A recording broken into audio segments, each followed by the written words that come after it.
Assalamualaikum warahmatullahi wabarakatuh.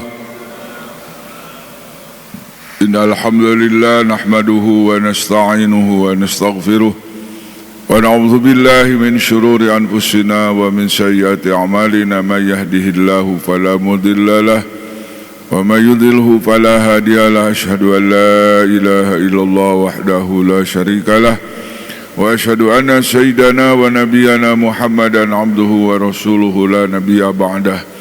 Allahumma salli ala Muhammadin wa ala ali Muhammad kama sallaita ala Ibrahim wa ala ali Ibrahim wa barik ala Muhammadin wa ala ali Muhammad kama barakta ala Ibrahim wa ala ali Ibrahim fil alamin innaka Hamidum Majid. Amma ba'du. فأوصيكم ونفسي بتقوى الله فقد فاز المتقون وأحثكم وإياي على طاعة الله وطاعة رسوله في كل وقت لعلكم تفلحون. أعوذ بالله من الشيطان الرجيم. بسم الله الرحمن الرحيم. يا أيها الذين آمنوا كتب عليكم الصيام كما كتب على الذين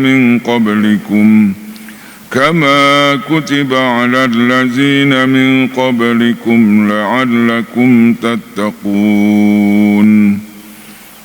أياما معدودات فمن كان منكم مريضا أو على سفر فعدة من أيام أخر وعلى الذين يطيقونه فدية طعام مسكين فمن تطوع خيرا فهو خير له وأن تصوموا خير لكم إن كنتم تعلمون.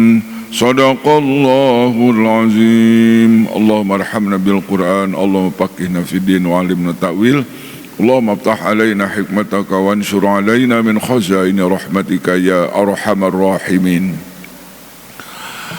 Alhamdulillah, segala puji milik Allah. Kita bersyukur pada Allah sudah bisa melaksanakan sholat subuh berjamaah, di mana hadis targhibnya orang sholat berjamaah subuh itu wa Qur'an al-fajri kana masyhuda. Sholat subuh berjamaah di masjid itu disaksikan oleh dua malaikat siang, malaikat malam berkumpul.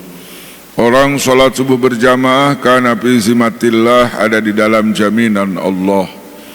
Orang yang selalu sholat berjamaah subuh, insyaallah dia mendapatkan pahala sholat semalam suntuk. Demikian dalam kitab Riyadhus Shalihin dijelaskan. Dan orang selalu sholat berjamaah subuh itu menandakan bukan orang munafik. Karena orang munafik nggak ada kekuatan untuk sholat subuh berjamaah, sholat isya nggak ada. Jadi di zaman Rasul itu jelema munafik sok sholat kan, sholat dohor, asar, maghrib. Kalau isya subuh nggak kuat dia, itu tandanya. Itu orang kita alhamdulillah mudah-mudahan tidak termasuk orang munafik ya, insyaallah. Hadirin kaum muslimin, sebentar lagi kita akan menghadapi bulan suci Ramadan. Mudah-mudahan di hati kita ada gembira ya. Gitu, karena kata Nabi lis-shaimi farhatani, farhatun inda iftarihi wa farhatun inda liqa'i rabbih. Jalaman puasa teh ngabogaan dua kabungahan. Kabungah kahiji setiap buka puasa, bungah nomor kedua ketika bertemu dengan Allah. Nah, mudah-mudahan puasa kita diterima oleh Allah. Cukup dengan syaratnya ya, tauhidnya selamat, ilmu puasa Ramadan juga tahu, kemudian kita melahirkan puasanya yang melahirkan ketakwaan kepada Allah Subhanahu wa taala. Jadi hadirin kaum muslimin, dalam surat ayat 83 ini ayat madaniyah, artinya ayat yang sudah hijrah Nabi 2 tahun ya, 2 tahun hijriah. Di dalam tahun itu ada beberapa perintah, diantaranya puasa bulan suci Ramadan, dan ada perintah perang Badar.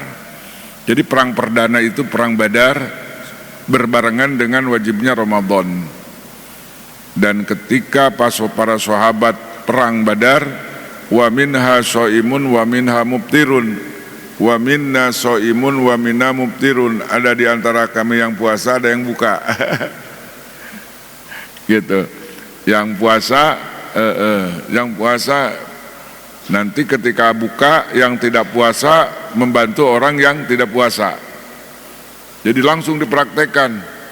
Nah, dalam keadaan safar dan keadaan sakit boleh buka puasa. Nah, di antaranya di pasukan Badar yang 313 itu ada yang puasa, ada yang enggak.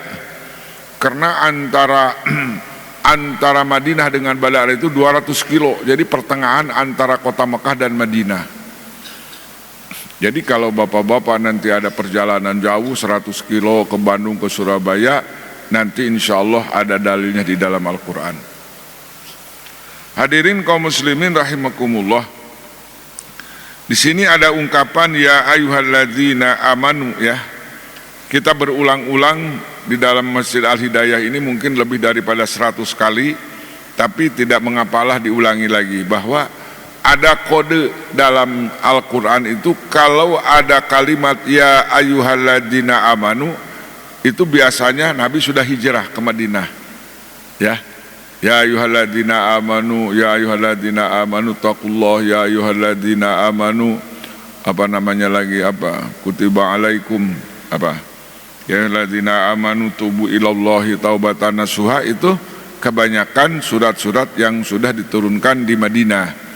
Tapi kalau ada kalimat ya ayyuhan nas itu diturunkannya di Mekah gitu.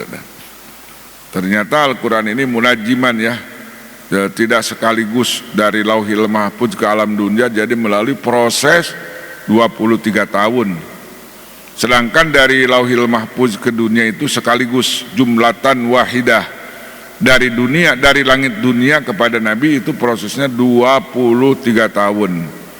Maka ayat-ayat hukum, ayat-ayat perintah dan larangan itu kebanyakan di Madinah.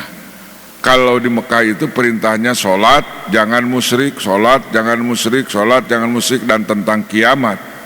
Nah tapi ketika Nabi sudah hijrah ke Madinah, baru ayat-ayat hukum, ayat-ayat perintah dan larangan itu di Madinah.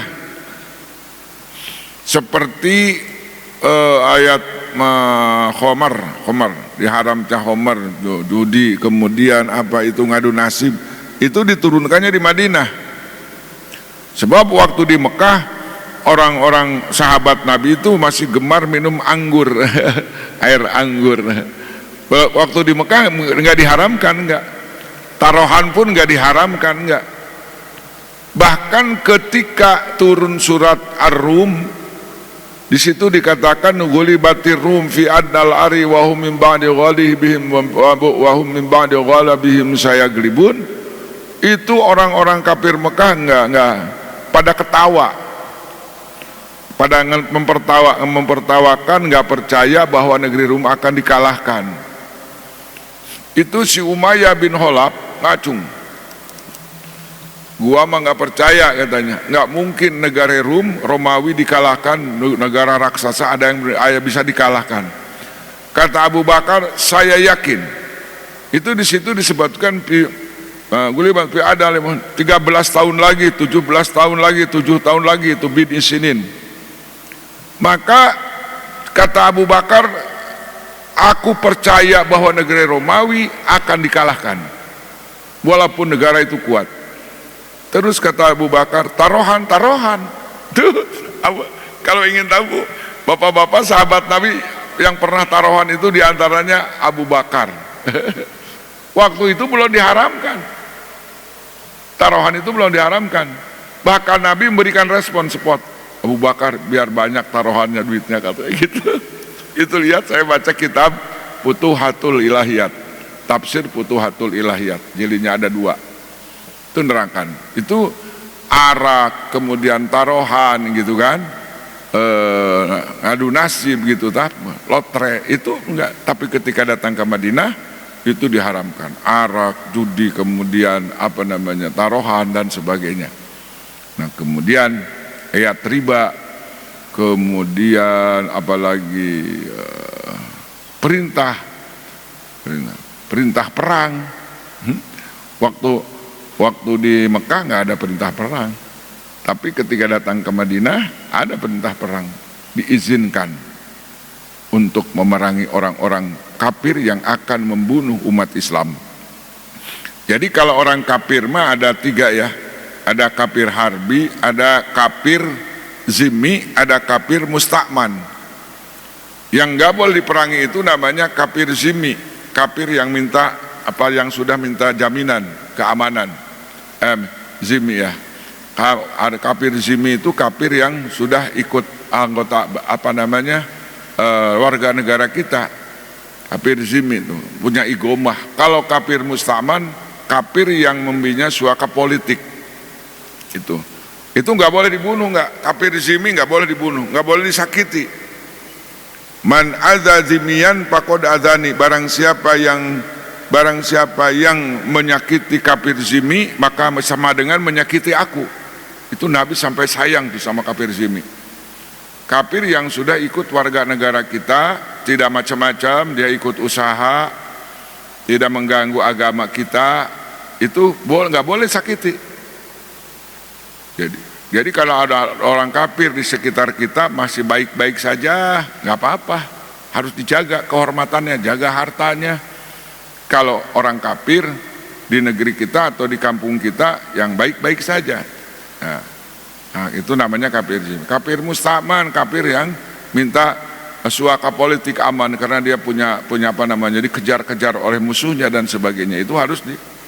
Nah, bagaimana kalau berubah nanti orang-orang kafir menjadikan untuk membunuh kita, maka Allah mengatakan udzina lilladzina yuqatiluna fi sabilillah. Jadi kutiba alaihimul qital wa huwa kurhul lakum, diwajibkan atas kalian memerangi orang kafir musuh, karena padahal perang itu sesuatu yang tidak disukai. Kenapa? Siapa yang harus dilawan? Siapa yang harus diperangi? Yuqatilunaka, orang yang akan membunuh kamu. Kafir harbi itu akan menghancurkan negara kita, orang-orang beriman itu akan menghancurkan fisik kita, itu wajib kita perang gitu. Mudah-mudahan negeri kita aman ya. Jangan sampai ada kafir harbi, kafir yang akan membunuh umat Islam secara fisik, tapi secara ideologi, secara ekonomi kita sudah dibunuh ya, sama-sama orang kafir. Dan kita berdoa kepada Allah, mudah-mudahan kita punya pemimpin yang benar-benar pemimpin yang membela agama Allah Subhanahu wa taala. Hadirin kaum muslimin, di sini Allah Subhanahu wa taala berfirman, ya ayyuhalladzina amanu, wahai orang-orang yang beriman, kutiba alaikumussyam, diwajibkan atas kalian berpuasa. Kutiba bermakna purido. Kenapa dikatakan kutiba? Karena puasa ini sudah ditulis di Lauhil Mahfuz oleh Allah sebelum dunia diciptakan. Di Lauhil Mahfuz, ketika Lauhil Mahfuz diciptakan, sudah ditentukan bahwa umat Kangjeng Rasulullah sallallahu alaihi wasallam itu diwajibkan. Makanya bahasanya kutiba, telah diwajibkan. Lain yuktabu, tapi telah diwajibkan, yang ditulis di Lauhil Mahfuz bahwa umat Kangjeng Rasul diwajibkan berpuasa bulan suci Ramadan.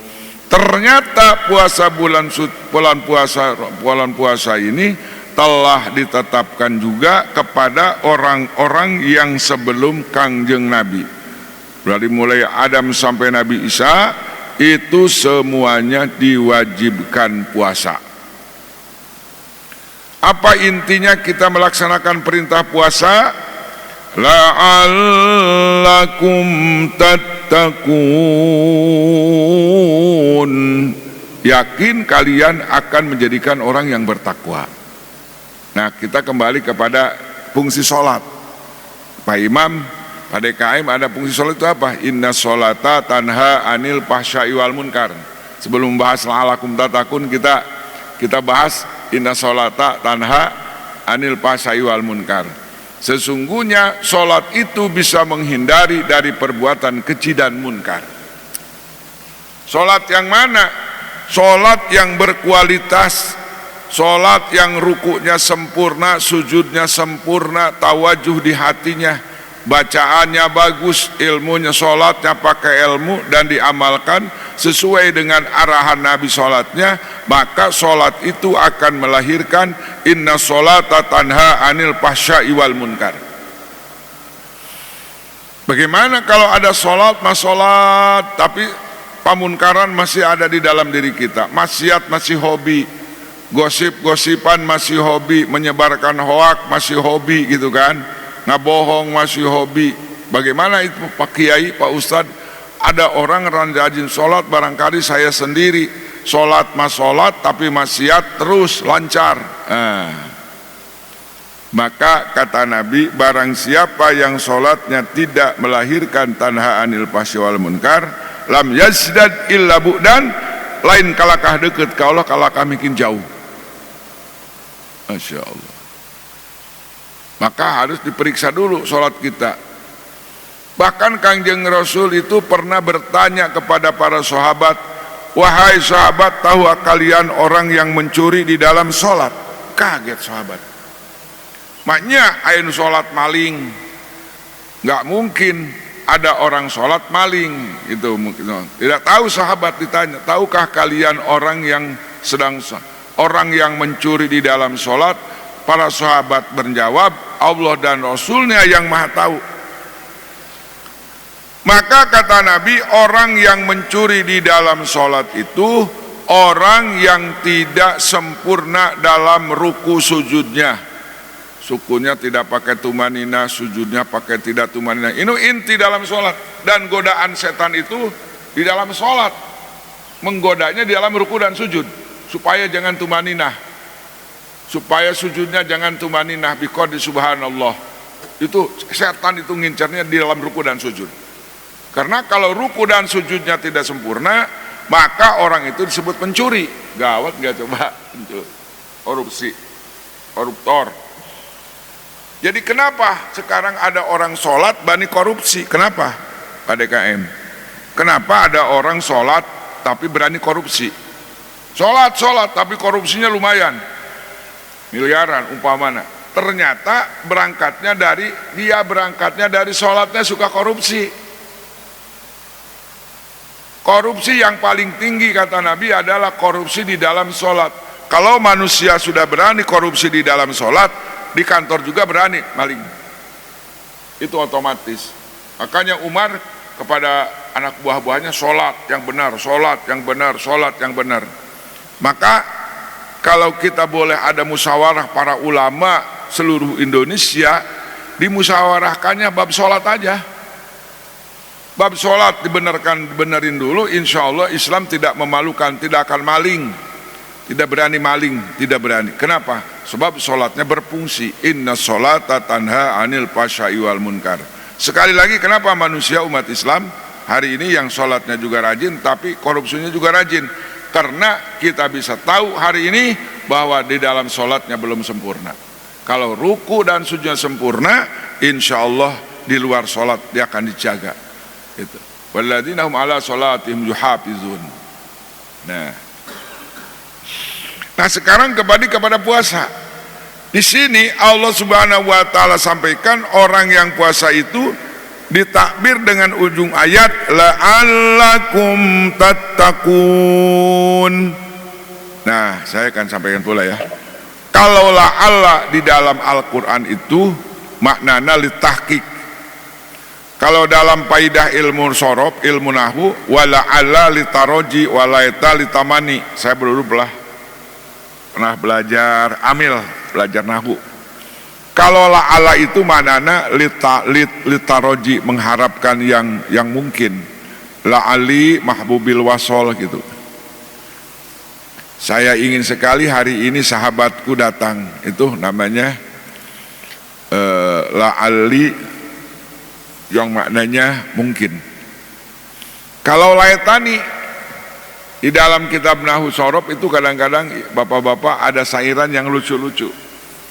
Ada orang ibu-ibu yang sedang menetei bayinya. Karena saking cantiknya itu si ibu, dia si pemuda ngomong gini gitu. Laitani kuntu murdian. Alangkah indahnya hari ini aku jadi bayi katanya. Laitani kuntu sobian murdia.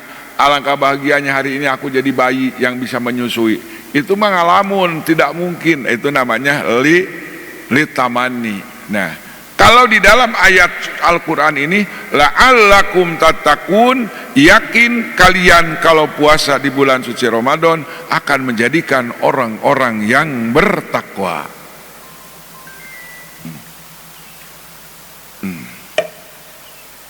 Kemudian ada pertanyaan lagi, bagaimana Pak Kiai ada orang puasa tapi perbuatan maksiatnya ada terus, lumayan ngereyeh terus pamaksiatan. Bahkan ada aneh bin ajaib, ada orang yang puasa tidak sholat. Ayo usaha cari buat fitrah, buat apa, buat buka puasa, buat fitrah, tidak sholat tapi. Nah ini di sini ternyata persyaratan puasa itu harus didasari iman. Islam yang beriman harus didasari iman. Tanpa iman orang puasa itu, nanti ada hadis dikatakan ada orang yang puasa laparnya saja yang ketemu, datang ke akhiratnya nggak dapat pahala. Awas, apalagi sekarang tahunnya tahun politik, tahun gosip, ya enggak? Medsos sekarang sih. Medsos itu perang medsos, yang dukung satu ngehebatin nomor satu, nomor dua, terus perang di medsos, kampanye di medsos sampai menjelek-jelekan. Itu harus dijaga bulan Ramadan. Jangan sampai kita di medsos itu ada berita gosip, fitnah, ngadu domba, harus dihentikan itu. Kecuali memang beritanya akurat, memang ini orang bahaya, disampaikan ini orang mau menghancurkan Islam, orang ini akan menghancurkan Islam dan kita pasti orang itu jahat, itu nggak apa-apa disebarkan. Kangjeng Rasul juga, Nabi Al-Quran juga menjelaskan tentang kejahatan Fir'aun, kejahatan Ki Korun, boleh. Kejahatan Ki Haman, boleh. Kejahatan Namrud, boleh. Seandainya ada di Indonesia semacam Fir'aun, semacam Korun, semacam Namrud, nggak apa-apa disebarin. Di mana? Di mana? Di mass media, boleh. Untuk apa? Untuk memberikan informasi kepada saudara kita bahwa itu orang jahat. Paham ya? Allah berikan contoh kepada kita, Fir'aun jahat, Namrud jahat, Ki Korun jahat. Kalau seandainya ada seorang semacam itu di Indonesia, boleh dikasih tahu kepada kita. Itu bukan gosip, bukan fitnah, bukan gibah, wajib disebarkan supaya kita jadi zaman korban Fir'aun, jadi korban Ki Korun. Lanjut. Jadi kata Nabi, nanti Allahu Akbar, banyak orang yang puasa tapi hanya ketemu laparnya saja, di akhirat tidak mendapatkan apa-apa. Dan banyak orang yang bangun malam tidak mendapatkan pahala sholat tahajud siang, sholat malam, kecuali dia mendapatkan begadang saja. Ini apa nih coba? Ternyata kembali kepada firman Allah, ya ayyuhalladzina amanu, wahai orang-orang yang telah beriman. Orang yang tidak beriman mengikut puasa tidak akan melahirkan la'allakum tattaqun. Jadi Pak Imam sambungkan ayat ini dengan hadis Nabi, man shoma Ramadana imanan wahtisaban ghufira lahu ma taqaddama min zambi. Ini sambung Pak Imam. Mana yang akan melahirkan puasa tatakun? Nabi menyatakan man shoma Ramadana imanan wahtisaban ghufira lahu ma taqaddama min zambi. Barang siapa yang puasanya dasar iman dan karena Allah, maka baru akan diampuni dosa-dosa 11 bulan yang lalu yang hubungannya dengan Gusti Allah dosanya. Hubungan dengan sesama manusia harus saling memaafkan ya. Pan kita ini kan tasabuhum jami'an wa qulubuhum syatta, kadang-kadang badannya menyatu hatinya beda. Di satu kampung itu Islam terpecah 3. Ada yang pendukung nomor 1, betul, pendukung nomor 2, pendukung nomor 3. Kita mah sekarang udah nggak ada dukung-dukungan. Wabil mu'minina ihwana, pemilihan umum sudah selesai. Mari kita merajut kembali, bersatu kembali. Wa'tasimu bihablillahi jami'a wa la tafarraqu. Dan kita ini korban sistem demokrasi. Kalau nggak ada demokrasi pemilihan umum kita baik-baik saja. Tapi karena kita di dalam dunia kita di dunia demokrasi, maka Indonesia pengen demokrasi, pengen menegakkan demokrasi keadilan. Ketika ada pemilihan umum yang bertentangan dengan keadilan demokrasi, maka apa yang terjadi? Mudah-mudahan jangan perang saudara, mudah-mudahan jangan perang saudara. Sekali lagi, mudah-mudahan jangan perang saudara. Sebab saudara-saudara kita yang di 3 konsisten itu adalah saudara kita kebanyakan. Bahkan dibikin bumper, tahu bumper? Dibikin cap terdepan untuk membela. Maka di sana di nomor 1 ada Kiai, ada Habib, nomor 2 ada, nomor 3 ada. Masya Allah. Kita berdoa sama Allah, mudah-mudahan di hati kita, di hati mereka saling doa mendoakan. Mudah-mudahan negeri kita dipimpin oleh orang yang bastotan fil ilmi, yang leluasa ilmunya, punya akhlak yang baik, wal jismi, mempunyai fisik yang sehat. Jadi bapak-bapak ingin tahu dalam surat Al-Baqarah, orang Bani Israel menolak Kitolut jadi pemimpin, jadi raja di Bani Israel karena nggak punya duit, orang miskin. Maka ada seseorang tokoh di kita yang saya kagumi tadinya, ketika mencalonkan seseorang di nomor 1, dia bilang nggak boleh jadi pemimpin di Indonesia karena nggak punya duit. Ada yang ngomong begitu. Tadinya saya kagum orang itu, tapi ketika ngomong itu saya nggak suka lagi itu. Kenapa? Itu pernyataan orang Bani Israel. Ketika diumumkan Kitolut jadi raja, maka protes daripada orang-orang Bani Israel, lam yu'ta sa'atan minal mal. Wahai Samuel, Kitolut itu nggak punya duit, gimana sih jadi pemimpin aku? Dijawab oleh Allah, Inna Allah astafahu wa zadahu bastatan fil ilmi wal jisim. Surat Al-Baqarah. Allah memilih Kitolut karena dia bastotan fil ilmi, punya gelar yang luar biasa, fenomenal. Bastotan ilmu pengetahuan tinggi, ilmu tata negara, ilmu hukum, pertanian, perikanan, tahu dia. Ilmu pertambangan, tahu tuh Kitolut. Peperangan juga jago, bastotan. Wal jismi, fisiknya hebat. Nah, baru sudah dikatakan, baru dikasih tabut, baru Kitolut jadi pemimpin. Nggak punya duit. Nah, kita berdoa sama Allah, ya Allah, mudah-mudahan pada subuh ini kami berdoa, hamba-Mu berdoa diaminkan oleh jamaah. Ya Allah, mudah-mudahan negeri Indonesia dipimpin oleh orang bayang bastotan fil ilmi wal jismi, amin. Ya Allah, mudah-mudahan negeri kami dipimpin oleh orang yang telah mempunyai bastotan fil ilmi wal jismi, amin. Ya Allah, mudah-mudahan negeri kami di Indonesia dipimpin oleh orang yang bastotan fil ilmi wal jisim. Mudah-mudahan doa subuh dikabulkan oleh Allah Subhanahu wa taala. Itu hadirin kaum muslimin. Jadi kita kembali, salat, inna salata tanha anil fahsya'i wal munkar. Salat yang berkualitas akan melahirkan daripada akan berfungsi menghindarkan daripada perbuatan keji dan munkar.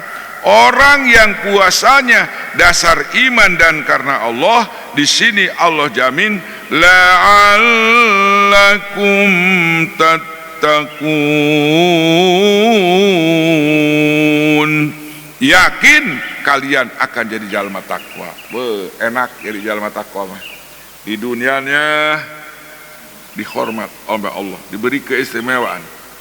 Orang takwa itu orang yang luar biasa, bapak-bapak.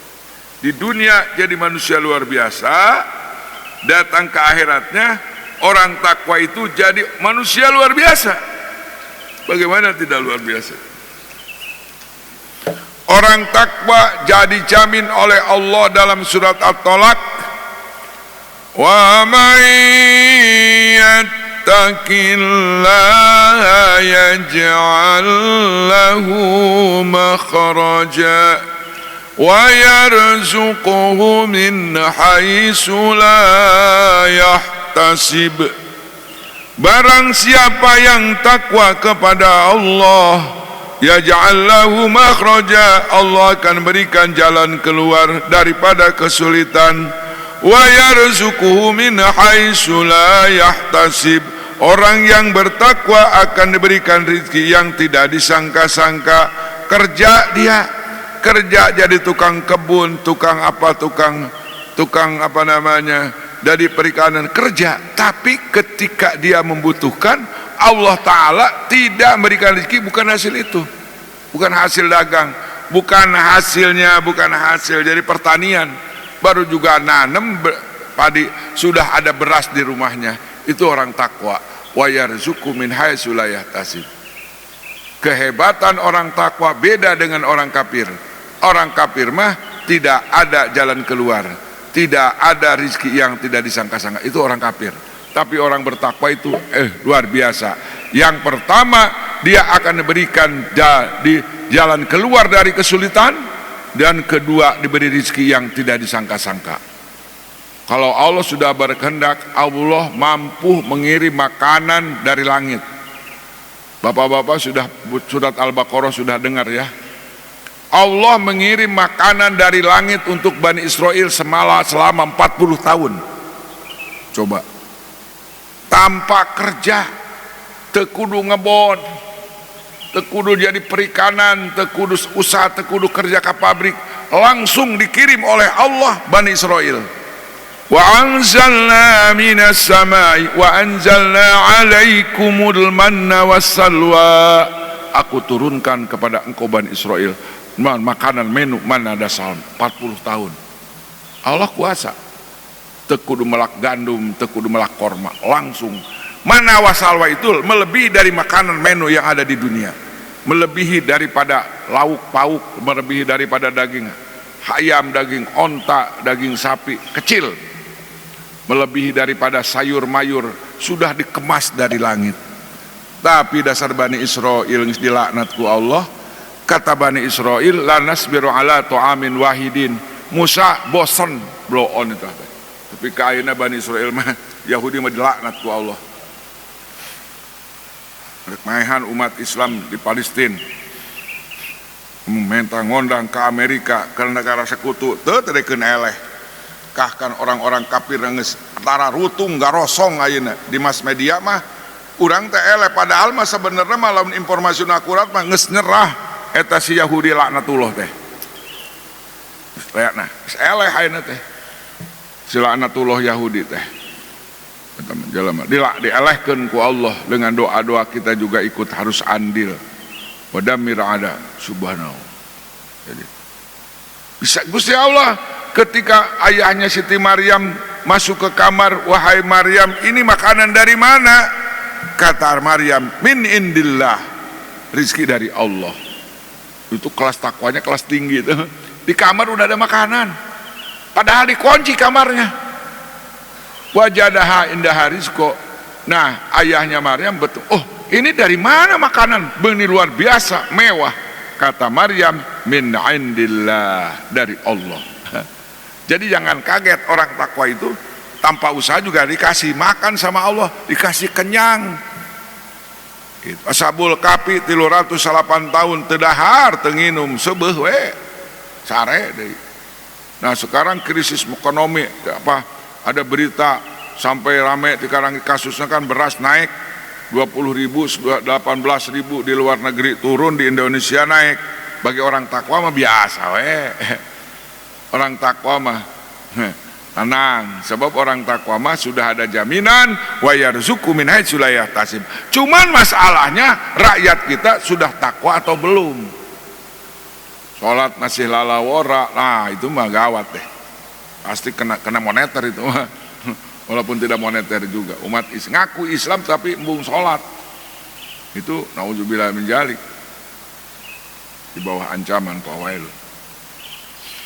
Orang yang bertakwa, yang puasanya hasil melahirkan ketakwaan janji Allah dalam surat At-Talaq pula, ya ja'allahu min amrihi yusra. Kata Allah, orang yang bertakwa akan dimudahkan dari segala urusannya. Subhanallah. Mudah-mudahan kita minta ka Gusti Allah, mudah-mudahan kita jadi orang yang berpuasanya yang melahirkan takwa. Amin ya robbal. Mudah-mudahan kita puasa kita yang melahirkan ketakwaan. Amin ya robbal alamin. Masya Allah. Apalagi orang takwa keistimewaannya, wa yukaffir an sayyiatihi, orang yang bertakwa itu akan ditutup kesalahannya. Jadi kesalahan itu nanti ada yang terbuka, ada yang tertutup. Padahal kita memori kita selagi seumur hidup kita pernah anu. Tapi datang ke akhiratnya nggak ada. Di tip X. Ingat nggak ada dunia ketekan dulu ya? Kalau ngetek ada yang salah 5 kalimat ditipek tuh, tapi nggak dihapus, ditipek putih, dia tambah lagi dengan kata-kata di atas.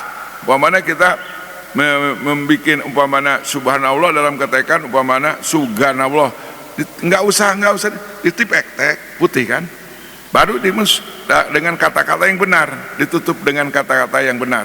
Nah, banyak umat Islam di akhirat padahal di dunianya rekam jejaknya bahaya. Ada rekam jejak kan bahasa politiknya, rekam jejak, narasi, siapa lah? Satu lagi. Harus ada rekam jejak, narasi, apa lagi? Satu lagi. Ingat nggak? Nah, umat Islam di dunia, waktu di dunianya dia punya rekam jejak yang jelek, tapi kenapa datang ke akhiratnya nggak ada? Itu namanya wa yukaffir an sayyiatin. Mereka ditutup keaibannya. Luar biasa. Yang janji yang nomor 5, wa yu'zim lahu ajra, orang yang bertakwa pahalanya luar biasa, gede. Batur mah gaji nangan 100.000, mah nama 10 juta. Beda. Itu. Hal jazaul ihsan ila ihsan itu 50-50, tapi orang yang bertakwa pahalanya wa yu'zim lahu ajra, sudah dapat tunjangan, pangsiun, hadiah, dikasih mobil gratis, rumah gratis, itu ajron azima namanya. Ajron azim wa yu'zim lahu ajr, pahalanya besar. Dan orang yang bertakwa ini punya radar. Hebatnya orang takwa. Allah berfirman dalam Al-Qur'an, walladzina taqaw rabbahum idza massahum ta'ifatum minasyaitani tadzakkaru فَإِذَا هُمْ مُبْصِرُونَ. Orang-orang yang bertakwa apabila ada bisikan setan, baik setan jin dan manusia, dia sadar, wah ini setan. Awas ini setan nih, rayuan-rayuan gombal, menjanjikan janji anu akan datang setan manusia menggoda. Godaan setan itu ada 3 ya. Setan manusia membawanya tahta, harta, apa terusnya? Tahta, harta, 3A. Itu senjata yang paling ampuh dari dulu sampai sekarang. Orang baik-baik tadinya suka, ditawarin tawarin kawin dulu, ditawarin duit.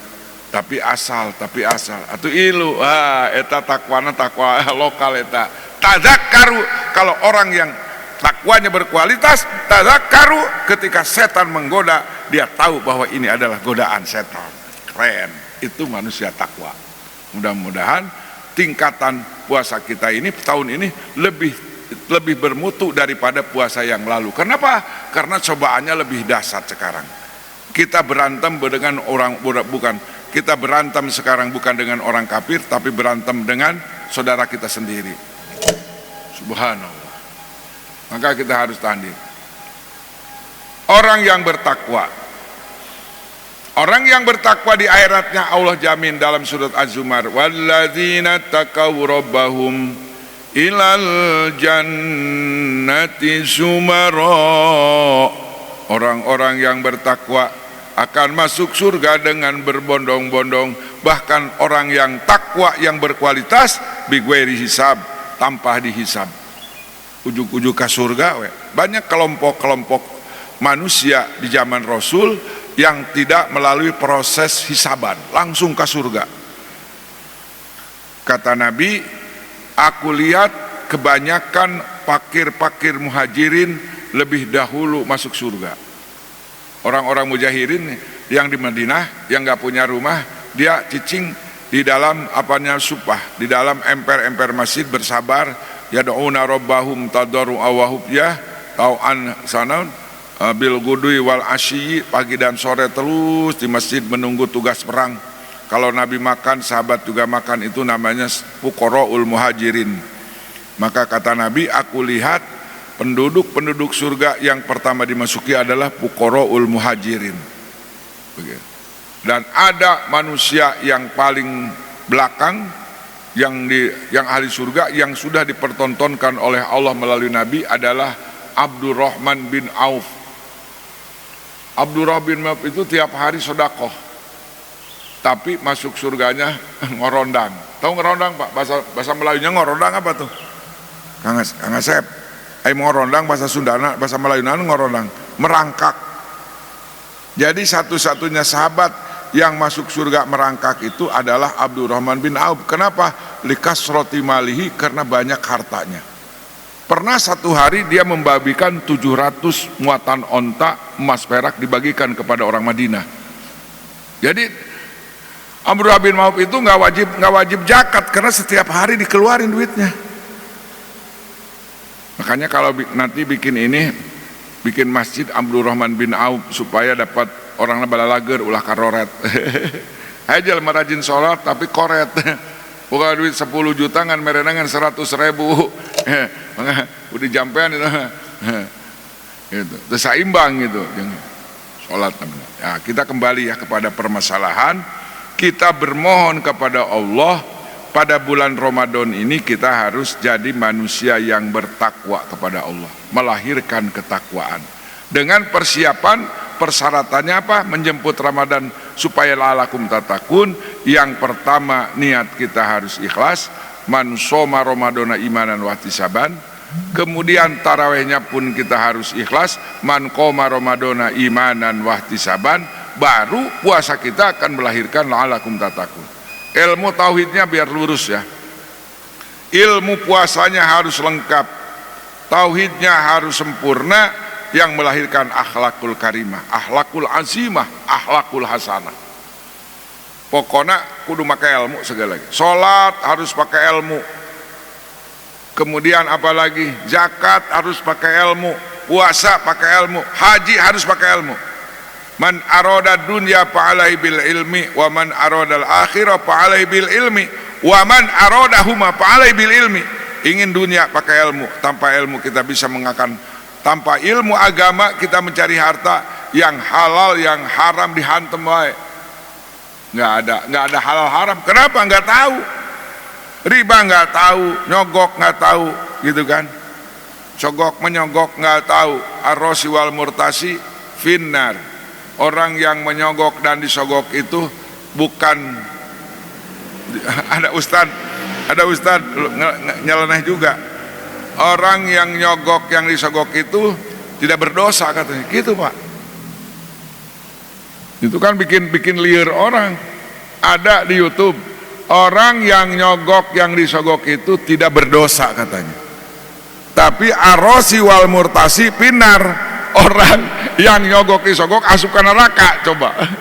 Bahasanya gitu bahasanya. Nah, orang-orang takwa nyogok nggak mau, disogok nggak mau, insyaallah.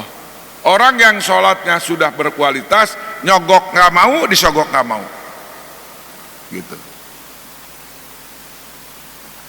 Kita harus hati-hati puasa supaya puasa kita la'alakum tatakun. pakaian kita harus halal, makanan pun harus halal, minuman pun yang harus halal.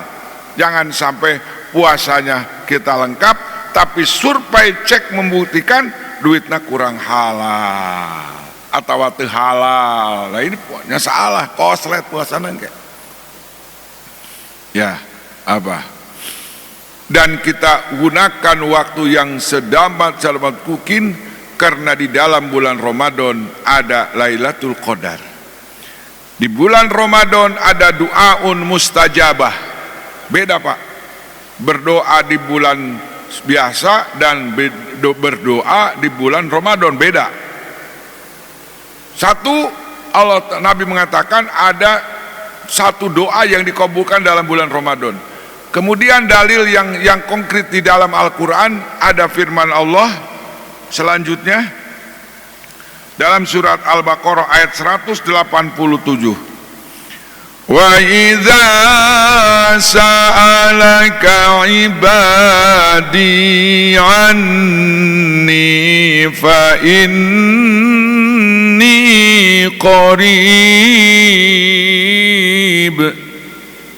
ujibu da'watad da'i idza da'an falyastajibu li wal yu'minu bi la'allahum yarshudun.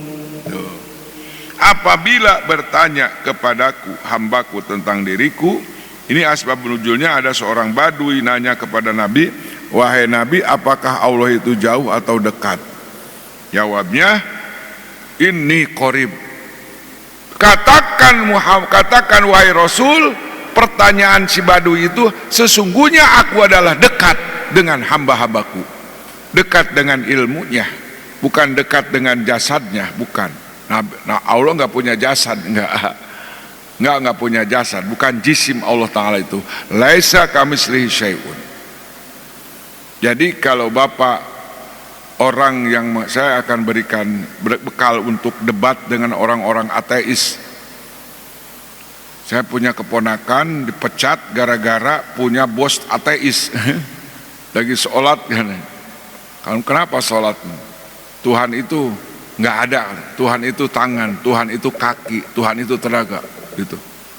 Si ateis itu. Jadi tidak mengakui adanya Tuhan. Ada lagi orang kalau memang Allah itu ada, mana buktinya? Kan begitu, ada orang-orang kafir ateis, si mujadil. Kita jawab dengan tenang, dengan ilmu. Tafakkaru fi dzatillah wala tafakkaru fi dzatillah, itu awalnya. Orang ateis tidak percaya adanya Allah karena nggak kelihat. Jawabannya itu nggak melihat. Kalau kelihat, ya, begitu. Oke. Dia bilang setiap perkara yang nggak dilihat, berarti kaidah kuliahnya begini. Setiap perkara yang tidak bisa dilihat berarti tidak ada, walaupun ada namanya. Seperti namanya Allah itu. Zat Allah itu namanya, Tuhan kita itu Allah. Tapi cek eta Yahudi, cek eta si ateis, nggak ada, karena nggak kelihatan. Baik, berarti kaidah kuliahnya si ateis, setiap perkara yang tidak bisa dilihat itu nggak ada, walaupun ada namanya. Baik, kita tanya dulu sama si ateis, ateis, di dalam dirimu itu ada dua unsur, ateis, unsur jasmani dan unsur rohani. Terus kita tanya sama si ateis, ateis, roh itu ada, nyawa itu ada? Ya ada. Di mana? Di dalam diri kita. Tanya lagi si ateis, ateis, kalau memang nyawa itu ada, bagaimana rupanya? Si ateis bisa jawab mal? Itu si ateis mal bisa nggak jawab? Nggak ada. Berarti itu nyawa nggak ada karena kelihatan. Tapi kamu meyakini bahwa nyawa itu ada, tapi nggak kelihatan. Ayo, tadi kamu bilang Allah itu nggak ada, nggak kelihatan. Namanya Allah. Sekarang ada namanya nyawa. Kita tanya sama si ateis, hei ateis, si kafir bolongkotan, itu nyawa ada? Ada. Di mana? Di dalam tubuh manusia. Kalau nyawa tidak ada, mati. Bisa jawabnya begitu. Tanya lagi, ai nyawa bagaimana rupanya? Ayo si ateis, bagaimana rupanya nyawa? Tidak bisa ngajawab. Berarti si ateis kalah debat. Karena dia bilang setiap perkara yang ada namanya, yang tidak ada, yang tidak kelihatan gak ada. Yang kedua, tanya lagi sama si ateis. Ateis, angin ada? Ada. Angin namanya angin. Saya tanya sama ateis, ari angin rupana kos kumaha? Hayo, cek urang sadeng. Angin rupanya bagaimana ateis? Mau bisa jawab. Tapi ada. Rupanya nggak bisa. Ketemu, kelihatan, nggak kelihatan. Ada. Tapi dirasa, bisa dirasakan. Nah, Allah adanya itu bisa dirasakan. Adanya Allah dengan rasa, akal pikiran kita juga mengatakan, nggak mungkin ini dunia yang begitu lebar, gunung yang begitu indah, nggak mungkin akal kita mengatakan jadi sendiri. Akal tidak. Akal akan bertanya, dijawab oleh akal yang beriman, ternyata langit dan bumi ada yang menciptakan adalah Allah subhanahu wa ta'ala. Kita ngobrol lagi sama si ateis, ajakan ke kebun raya. Di kebun raya ada istana. Ngomong sama si ateis, ateis ini kebun raya istana ini nggak ada yang mencipta, jadi sendiri. Ngomong sama si ateis, ateis ini istana di Bogor nggak jadi sendiri, nggak ada yang bikin. Maka si ateis akan marah, nggak mungkin. Jawab, nggak mungkin. Pasti ini istana ada yang membangun. Kapan dibangunnya? Tahun 100 tahun yang lalu. Yang penting kata si ateis, saya yakin bahwa istana ini ada yang membangun. Yakinkan. Borobudur sudah ratusan tahun, ribuan tahun, bahkan menurut riwayat itu pembangunan Raja Sulaiman dan sebagainya. Wallahu alam, nggak ada yang tahu tanggal berapa. Terus kita sudah bilang, terus si ateis bilang, nggak mungkin istana yang di Bogor atau Candi Borobudur itu jadi sendiri, pasti ada arsiteknya. Tanya lagi sama si ateis, ateis, yang menciptakan langit bumi, gunung, lautan, yang siapa? Nggak ada, jadi sendiri. Tuh gelo jawab, jawabnya gitu. Ai pala bahan arsitek ditanyakan Candi Borobudur, kemudian bangunan Taj Mahal, dia yakin ada yang membangun, ada arsiteknya, ada yang membangunnya. Tapi ketika kita tanya si ateis, hei ateis, siapa yang menciptakan langit dan bumi? Jawab si ateis, jadi sendiri. Arab. Apalah takkilun. Maka kita harus yakin, harus bersyukur kepada Allah. Kita tidak jadi ateis, kita jadi orang beriman. Ternyata orang beriman itu tidak sembarangan, pilihan Allah, atas izin Allah orang beriman. Kadang-kadang kita nangis, ya Allah, eta Abu Jahal, Abu Lahab, lihat matanya dengan mata kepala sama Nabi, tapi enggak kasih iman sama Allah. Saya kadang-kadang suka nangis, kadang-kadang hati saya, ya Allah, eta Nabi begitu Quran turun, mukjizat ada, tapi ketika diajakkan iman eta Abu Jahal, Abu Lahab tidak ada izin. Ternyata Al-Baqarah mengatakan khatamallahu ala qulubihim wa ala, dikunci ku Allah. Kalau kita mah nggak dikunci, Pak, bisa sholat, bisa zakat, puasa. Abu Jahal mah satu kali pun tidak bisa mengucapkan kalimat la ilaha illallah, apalagi sholat, apalagi puasa, enggak ada. Tapi kita manusia terakhir, kita dapat izin oleh Allah untuk mendapatkan iman. Alhamdulillah. Dari sampai mudah-mudahan ada manfaatnya. Allahumma arhamna bil Qur'an waj'alhu lana imamahu wa nuran wa hudan wa rahmah Allahumma zakirna minhu ma nasina wa alimna minhu ma jahilna warzuqna tilawatahu ana al-laili wa atrafan nahar waj'alhu lana hujjatan ya rabbal alamin. Subhanallah subhanakallahumma bihamdika asyhadu an la ilaha illa anta astaghfiruka wa atubu ilaik. Mohon maaf. Assalamualaikum warahmatullahi wabarakatuh.